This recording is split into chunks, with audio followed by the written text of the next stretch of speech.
Olá, amigos e amigas do canal de YouTube China Global News. Aqui você sempre tem uma boa discussão sobre geopolítica, macroeconomia e as informações que movimentam o Brasil e o mundo. Hoje temos a participação especial de Alexandre Quintela, diretor da Câmara de Comércio e Indústria Brasil-China e professor universitário. Bem-vindo ao Brasil Latino, Alexandre Quintela. Olá a todos, para mim é um prazer estar aqui nesse momento compartilhando informações sobre a China e sobre as perspectivas de negócio que nós temos com eles. Começaria a nossa entrevista perguntando para você, Alexandre, quando começou de fato essa relação comercial que hoje já se tornou fundamental para o Brasil, já que a China se tornou o principal parceiro comercial do nosso país? Ótima pergunta, isso é uma coisa bastante importante de nós termos consciência, tá? A nossa relação com a China começa na prática no século XIX ainda, no Brasil Imperial. O Brasil começou a ter relações com a China Imperial e depois essas relações passaram até a República da China em Taiwan, até o ano de 1949. Tá? Com a criação da República Popular da China, o Brasil ele interrompe as relações com Taiwan e passa a fazer uma aproximação com a China continental. No ano de 1974, o presidente Ernesto Geisel restabelece as relações diplomáticas formais e a abertura de embaixadas chinesa aqui em Brasília e brasileira em Pequim. Então, entrou-se numa fase que nós chamamos de uma fase mais moderna do relacionamento China-Brasil. É importante a gente pontuar quem era a China naquela época e quem era o Brasil. Nós estávamos falando, em 1974, de um país com PIB per capita de $1.000, que era o Brasil, se relacionando com um país com uma renda per capita de $159, que era a da China. 6 vezes menor. Era um Brasil industrial, um Brasil que produzia aviões, estava começando a Embraer, estava começando a ter um parque industrial cada vez mais relevante, e a China era um país eminentemente agrícola, um país que tinha muitas pessoas passando necessidade. E essa relação ela evolui até os dias de hoje, com um país, o Brasil tem uma renda per capita de cerca de $10.000 e a China de $13.000.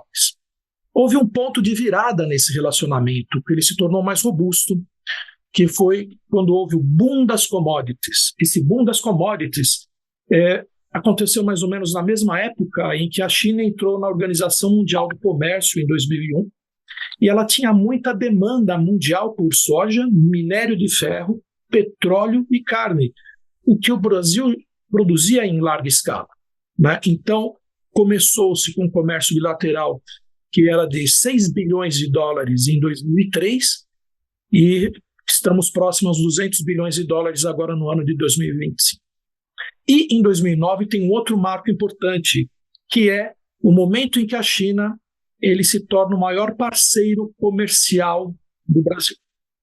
Teve um segundo marco importante que estreitou o relacionamento da China com o Brasil, que foi a questão do BRICS, né? Onde em 2004 o presidente Lula e o Hu Jintao assinam acordos de cooperação nas áreas de energia, agricultura, tecnologia e infraestrutura. Tá? E então, a relação com o BRICS estreitou-se ainda mais e, mais recentemente, as guerras comerciais que os americanos começaram a travar com os chineses os tornaram ainda mais próximos do Brasil. Isso começa em 2018 e ele se intensifica agora no ano de 2025, 2026, e faz com que hoje China e Brasil estejam mais próximos do que nunca na história de ambos os países. Pegando esse gancho da atual guerra tarifária implementada pelo governo dos Estados Unidos, que em alguns momentos parece mais bravata, em outros nem tanto, podemos ver essa questão da tentativa, ou pelo menos do interesse, em avançar sobre a Groenlândia, no caso dos Estados Unidos, o que causa uma pressão também sobre os países europeus. Então, nesse sentido, e pensando um pouco mais a geopolítica e essas relações, como é que fica o Brasil entre Estados Unidos, China, Rússia, considerando que são, hoje, as potências que acabam ditando os rumos do mundo? Boa pergunta, isso é bem pertinente porque nós estamos vivendo um momento que, no meu ponto de vista, representa um declínio da globalização que nós estávamos vivendo até então. Então, nós passamos por um período de ápice da globalização, com a integração das cadeias produtivas em todo o mundo, um comércio mais intenso entre os países, nós estamos retrocedendo. Uma das bases que sustenta a estratégia americana é a doutrina Monroe. A doutrina Monroe foi criada em 1823 por James Monroe, em função do seguinte: ela foi criada para evitar que as potências europeias retomassem as antigas colônias que eles tinham aqui na América. Tá? Então, tinha uma preocupação inicial em preservar as nações independentes da América. Tá? O que acontece? Com o passar do tempo, o Donald Trump faz uma releitura dessa doutrina Monroe e ele entra numa questão geopolítica que é assim, divisão do mundo em territórios. Aquilo que a gente viu no Tratado de Tordesilhas, que originou o Brasil lá em 1500, a gente assiste novamente. Então, há uma definição, uma divisão geopolítica mundial, onde os americanos, através do governo americano, dizem que as Américas são zonas de influência dos Estados Unidos. Tá? Então, é uma reinterpretação dessa doutrina Monroe. Quais são as implicações para o Brasil? A gente está correndo o risco de ter uma coerção econômica. Nós já fomos vítimas de uma primeira leva de tarifas, que depois foi recolhida. Nós estamos sujeitos a ter uma segunda leva de tarifas em função do acordo que o Mercosul assinou com a Comunidade Europeia. O Donald Trump ainda não se manifestou, mas provavelmente ele vai fazer algum gesto em torno disso, bem como outros posicionamentos. Qual é que é o grande dilema? Nós preservarmos o nosso protagonismo como um país importante no mundo, tá? Equilibrando as relações econômicas com os Estados Unidos, preservando as europeias e, mais ainda, preservando as relações com a China. Não vamos nos esquecer que hoje, novamente afirmando, a China é o maior parceiro econômico do Brasil. Tá? Então, é frequente a vinda de delegações chinesas ao país, falando de integração industrial, integração comercial, integração educacional também, tá? No movimento de soft power, onde gradualmente eles estão se aproximando desses países. Tem também um movimento de linhas de crédito mais convidativas e até mesmo subsidiadas do governo chinês, das instituições chinesas, para importadores, exportadores e pessoas que queiram fazer comércio com o Brasil. Então, o meu ponto de vista o Brasil está no caminho sem volta com a China, mas ele tem que preservar o seu pragmatismo sem, entretanto, confrontar os Estados Unidos. Ele tem que reforçar os seus laços multilaterais, tá? E trabalhar fortemente para reduzir suas vulnerabilidades comerciais. Então, temos que reforçar nossas cadeias produtivas externas, sem abrir mão das cadeias produtivas americanas, porque nós podemos até pagar um preço por isso. Tá? Então, temos que estar atentos. E, no meu ponto de vista, existem 3 grandes vetores que vão pautar o posicionamento político e econômico do Brasil nos próximos anos. Temos que lidar com a pressão dos Estados Unidos. Ela veio para ficar. É uma nova realidade. Temos que aprender a trabalhar isso sem reagir com o fígado, mas com frieza, com cálculo e com toda a ponderação que o Itamaraty se caracteriza ao longo das décadas aqui. Temos que ter em mente também o segundo ponto, o segundo vetor, são os interesses econômicos brasileiros, o que é melhor para o Brasil. Tá? E, em terceiro lugar, temos que procurar termos uma autonomia estratégica. Somente essa autonomia estratégica que vai permitir ao Brasil tomar decisões que sejam boas para o Brasil. tá? Preservar o comércio com a China, preservar o relacionamento com os Estados Unidos e a Europa, como sempre foi. Ok? Você citou autonomia estratégica. Isso passaria pelo Brasil abandonar o acordo daquele tratado de não proliferação de armas nucleares e passar a se envolver mais com um projeto a longo prazo de desenvolvimento da sua própria bomba atômica, por exemplo? Olha, esse é um tema muito delicado, porque assim, todo país que se propõe a desenvolver uma arma nuclear, automaticamente ele se torna alvo. Tá? Então, hoje, nós somos signatários do Acordo de Não Proliferação Nuclear, juntamente com países muito importantes, como o Japão, como a Alemanha, como tantos países da Europa. E esses países preservam a sua autonomia, a sua autoridade, sem deter armas nucleares. Então, nós temos que estar muito atentos a isso. E mais, uma vez que nós tenhamos a intenção de construir uma bomba atômica, automaticamente nós vamos ter que nos alinhar com algum dos blocos. Eu vou me alinhar com o bloco americano, eu vou contrariar interesses chineses, eu vou me alinhar com o bloco chinês. Como é que fica essa história? Então, o Brasil, ele corre um risco, de acordo com o meu ponto de vista, que uma vez que ele assine algum acordo, ele abandone o acordo de não proliferação de armas nucleares ou construa a sua própria bomba atômica, ele tem que ter em mente o seguinte: construiu a bomba atômica, ele vai ser alvo e ele vai ter que optar claramente por um dos lados. Então é uma coisa que precisa ser pensada com muita racionalidade, sem emoções de qualquer tipo. Isso não significa que a gente deva renunciar à tecnologia. Nós temos que preservar a nossa capacidade tecnológica, tá? Mas sem pensarmos em adotarmos uma arma nuclear por uma questão de momento. Tá? Então, nós temos que ter muita prudência quanto a isso. Agora, Alexandre, na mesma linha de raciocínio que você traz, o Brasil, pelo menos até o momento, não assinou com a China a parceria com a nova Rota da Seda. Que implicações tem isso? Excelente questão sua, porque isso é uma questão que gera dúvidas em muitas pessoas. Será que ela vai gerar uma nova forma de cooperação? O que seria isso? Tá? De fato, a nova Rota da Seda, ela abre novas possibilidades de cooperação comercial. Tá? Então, a gente pode pensar em infraestrutura, redução de custos logísticos, integração de cadeias regionais, tá? Mas por que o Brasil não assinou ainda essa questão da nova Rota da Seda? Porque ele está adotando a cautela diplomática.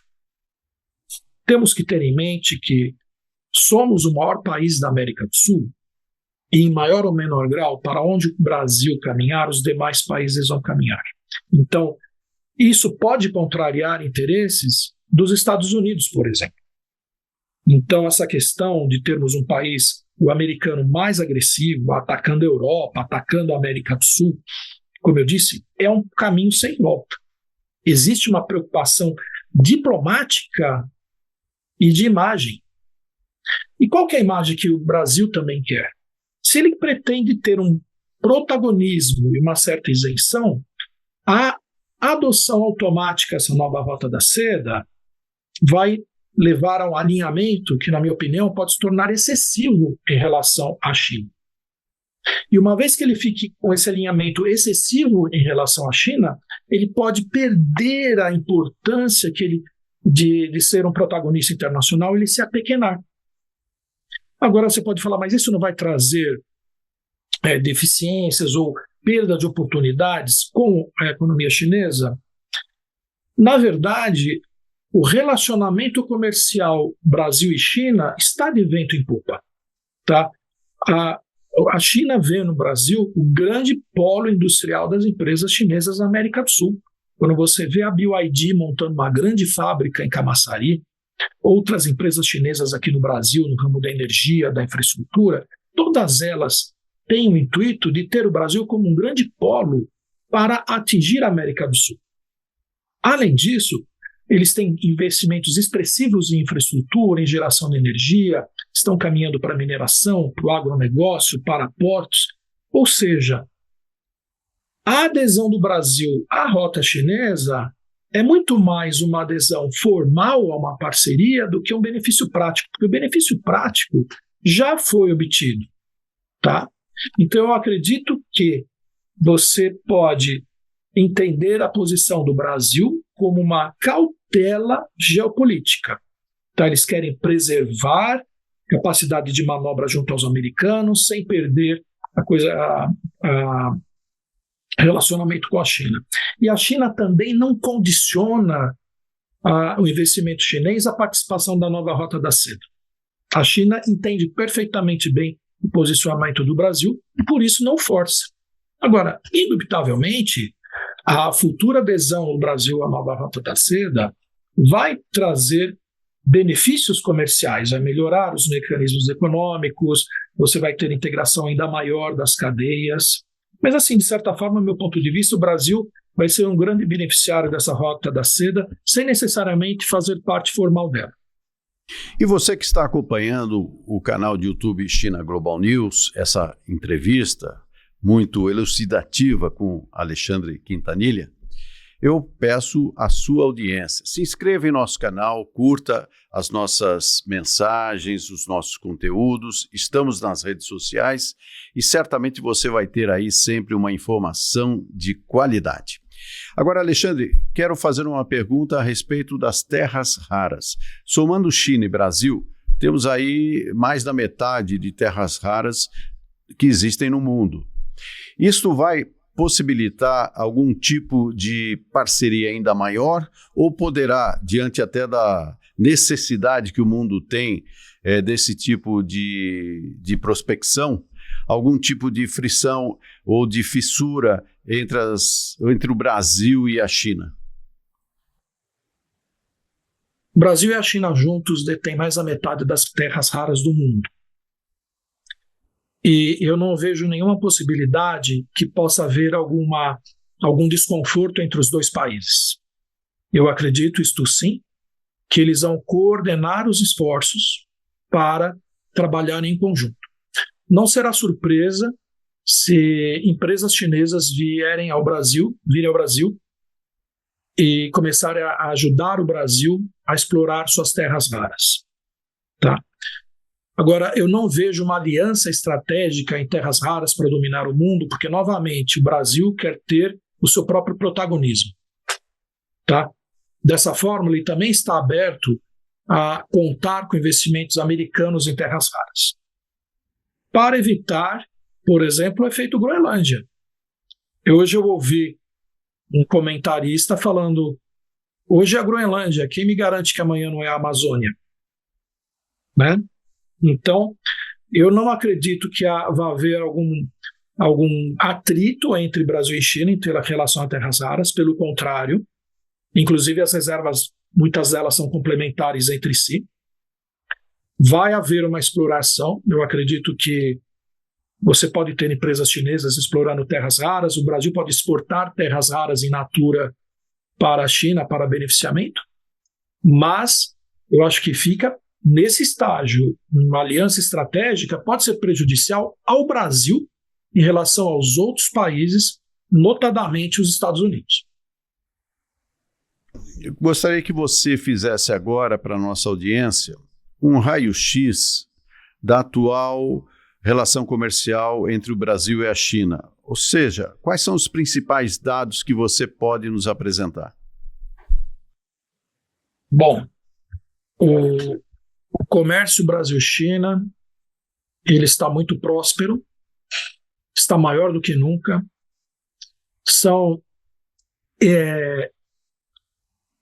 superávites um ano maior do que o outro. Tá? Então, por exemplo, em 2025, estima-se que o Brasil teve cerca de 30 bilhões de dólares em superávit comercial com a China. Se hoje nós vemos o Brasil, um país com grandes reservas em dólar, grande parte dessas reservas é fruto do superávit comercial que ele consegue com a China regularmente. Tá? E isso garante uma inflação mais baixa, a nossa moeda com um nível de valorização aceitável, um grau de atratividade de capital importante. Então, os benefícios são muito grandes. Na pauta, nós somos o grande fornecedor de alimentos para a China. Então, a China é o nosso maior cliente no agronegócio em todo o mundo. As pessoas podem falar, mas eles estão impondo cotas para importação de carne brasileira. Mas é assim, o Brasil ele é o maior fornecedor de carne para a China. O estabelecimento de cotas parte de uma estratégia da China de não pôr todos os ovos no mesmo cesto. Eles querem ter opções de carne também. Mas o Brasil já até se ofereceu para a China cobrir cotas de países que não atendem às cotas que a China determinou. Tá? Então, temos essa parte do agronegócio, que eu acho muito importante, parte de minérios.